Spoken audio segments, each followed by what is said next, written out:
PSBB ini, yang mana mereka harusnya karantina 14 hari di rumah, tapi mereka malah melanggar, bahkan 2 hari 3 hari mereka keluar dari rumah dan berkeluaran di luar rumah, mereka akan dipidanakan.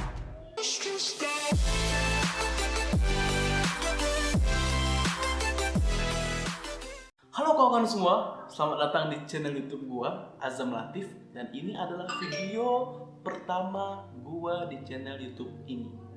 Nah, jadi alasan gua kenapa gua bikin video, karena pertama gua punya fasilitas yang cukup memadai seperti handphone yang ada kameranya, lalu juga ada laptop, yang mana gua juga bisa dikit-dikit lah kan, dikit-dikit edit dan dikit-dikit aja, nggak pro kali ya kan. Nah, terus makanya gue berinisiatif untuk membuat sebuah video. Nah, di video pertama gue ingin sharing kepada kawan-kawan semua tentang pandemik COVID-19 yang hari ini sedang mampir ke negara kita tercinta, yaitu Negara Kesatuan Republik Indonesia. Nah, gue ingin sharing kepada kawan-kawan semua tentang kebijakan-kebijakan pemerintah, ya, baik itu pemerintah pusat maupun pemerintah daerah dalam menangani COVID-19 ini. Jadi kemarin gue baru balik dari Jakarta, atau kita sebut juga dengan zona merah, yang mana hari ini sedang berlangsung PSBB di wilayah tersebut. Nah, dan gue balik dari zona merah ke daerah gue. Gue kemarin balik itu menggunakan pesawat, ya, transportasi pesawat dari Jakarta menuju Riau, yaitu Pekanbaru, dan ke kota Demak. Nah, ketika gua berada di bandara Soekarno-Hatta di Cengkareng, Tangerang, itu gua dikasih, ketika gua check in, gua dikasih sebuah kartu berwarna kuning ini. Kartu berwarna kuning, yang mana kartu ini berisikan berisikan tentang kesehatan kita, dan ini diterbitkan langsung dari Kementerian Kesehatan Republik Indonesia, ya, Indonesia. Nah, tadinya di kartu ini tuh ada dua bagian, yang mana satu bagian ini disobek, yang itu diberikan kepada dinas kesehatan yang berada di daerah kita masing-masing. Mungkin kawan-kawan yang hari ini atau kemarin, ya, mungkin besok, yang mau merantau, yang mau balik dari zona merah ke daerah masing-masing, akan dikasih kartu seperti ini, ya, kartu kuning.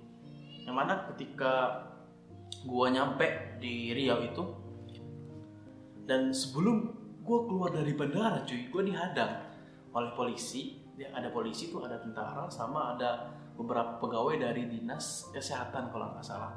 Yang mana dari pegawai tersebut dia meminta kartu ini. Yang mana ntar dari bagian di sini tuh sobek, lalu dikasih ke dinas kesehatan yang ada di daerah kita. Di bagian yang tersebut itu yang kita bagikan ke pegawai tersebut. Kalau gua salah tolong dibenarkan ya. Gua nggak tahu juga itu pegawai dinas kesehatan atau bukan, tapi menurut gua itu adalah pegawai dinas kesehatan. Kalau gua salah tolong dibenarkan. Nah, jadi yang bagian satu lagi itu berisikan nama kita, nama lengkap kita tinggal di mana, terus kita pernah punya riwayat sakit apa gitu ya. Terus kita penerbangan dari mana, kita sampai jam berapa. Pokoknya lengkap lalu dikasih. Nah, yang mana nanti gunanya itu bisa menjadi acuan untuk memantau kita selama 14 hari di wilayah di daerah kita. Nah, ngomong-ngomong bicara masalah karantina, bicara masalah pemantauan, ya, gua hari ini masuk ke dalam ODP atau orang dalam pemantauan. Yang mana gue juga dapat beberapa dokumen dari gugus tugas dalam penanganan COVID-19 di daerah gue. Itu beberapa dokumen yang berkaitan dengan COVID-19 ini.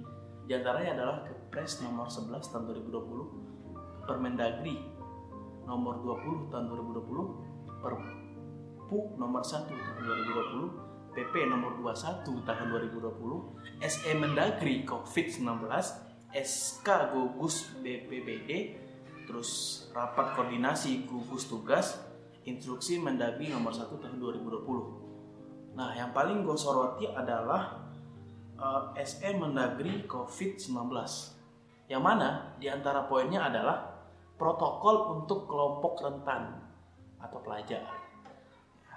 Gue bacain. Pelajar yang memiliki riwayat tinggal atau berpergian di negara epidemi tinggi seperti Tiongkok, Italia, Korea Selatan disarankan untuk memiliki periode karantina rumah selama 14 hari sebelum ke sekolah. Jadi kalau gue menafsirkan di sini bukan hanya dari negara-negara tersebut, tapi juga wilayah-wilayah yang ada di negara kita sendiri gitu. Yang mana orang-orang yang tadinya berpergian atau menetap di zona merah yang ada di negara kita lalu balik ke daerahnya, maka dia harus melaksanakan proses karantina 14 hari di rumahnya dan tidak boleh keluar rumah selama 14 hari tersebut. Gue sangat terganggu gitu dengan orang-orang yang mana mereka aslinya masuk ke ODP, tapi ketika mereka sampai di rumah mereka nggak mau dikarantina 14 hari di rumah, bahkan mereka keluyuran gitu. Kita kan memang fisik kita bugar, memang kita fit atau kita nggak merasa gejala apa-apa, cuma kan kita nggak tahu gitu kan. Kita kan nggak tahu gitu apa yang terjadi dalam tubuh kita gitu. Makanya ketika pemerintah mengeluarkan surat edaran untuk kita yang balik dari zona merah menuju daerah kita, dan kita harus melakukan karantina 14 hari, itu adalah buat kebaikan kita semua. Bukan hanya buat kebaikan kita pribadi, tapi kebaikan keluarga kita, kebaikan masyarakat yang ada di lingkungan kita, gitu loh.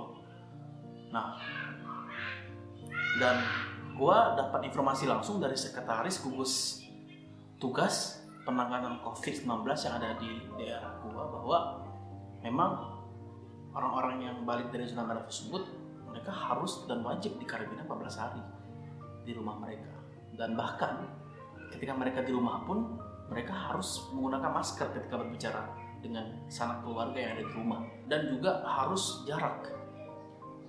berjarak, nggak boleh dekat-dekatan gitu. Ya 14 hari, selama 14 hari. Nah, dan gue juga mendapatkan informasi dari sekretaris gugus tugas dalam penanganan COVID-19 di daerah gue, itu kata Dumai, bahwa jika orang-orang ODP ini yang mana mereka harusnya dikarantina 14 hari di rumah, tapi mereka malah melanggar, bahkan 2 hari, 3 hari mereka keluar dari rumah dan berkeluyuran di luar rumah, mereka akan dipidanakan. Bukan hanya mereka dipidanakan, tetapi keluarga mereka juga dipidanakan, orang tua mereka juga dipidanakan. Dan ini gue dengar langsung dari sekretaris gugus tugas penanganan COVID-19 yang ada di daerah gue, itu kata Dumai. Dan insya Allah gue udah berkomunikasi dengan sekretaris gugus tugas penanganan COVID-19 di daerah gue untuk gue ingin berkomunikasi secara langsung dengan beliau lewat via telepon, dan beliau setuju. Dan insya Allah di video berikutnya gue akan nelfon beliau dan akan wawancara secara langsung dengan beliau bagaimana pemerintah khususnya kota gue itu dalam menangani COVID-19 ini. Kalau gue udah wawancara langsung dengan beliau, dan bakal gue share kepada kawan-kawan semua begitu. Dan hari ini adalah hari kedua gue melakukan proses karantina selama 14 hari di rumah gue, dan tentu gue gak boleh keluar. Dan gue merasakan sendiri, gue kalau ketemu atuk gue dan ketemu keluarga gue, kalau gue ngomong gue harus pakai masker dan gue harus berjarak sekitar 1 meter. Dan gue ngobrol sama andung gue itu hari ini umurnya sekitar 82 tahun, lahir pada tahun 1938, tepatnya 7 tahun sebelum kemerdekaan Republik Indonesia. Nah, jadi gue ngobrol, kata andung gue apa? Selama andung hidup itu baru kali ini andung merasakan yang namanya sesuatu yang belum pernah andung temui selama 82 tahun. Dan kita berdoa semuanya semoga COVID-19 ini segera berlalu, ya, kita bisa hidup normal kembali. Bolehlah mampir, tapi mampir jangan lama-lama. Segeralah berlalu, segeralah pergi wahai COVID-19. Semoga gua dan kawan-kawan semua dilindungi oleh Tuhan Yang Maha Esa, oleh Allah Subhanahu wa taala. Semoga kita juga dalam keadaan baik-baik saja. Dan cukup sekian video pertama gua di channel YouTube ini. Kedepan insyaallah gua bakal buat video berkenaan dengan vlogging, atau berkenaan dengan kuliah gua, atau juga berkenaan dengan makanan. Gua juga suka makan orangnya. Dan apa aja lah kita buat di channel YouTube ini, ya. Kita sharing, kita santuy, ya. kita bisa berbagi. Oke, kawan-kawan semua, kita jumpa lagi di video-video berikutnya. See you.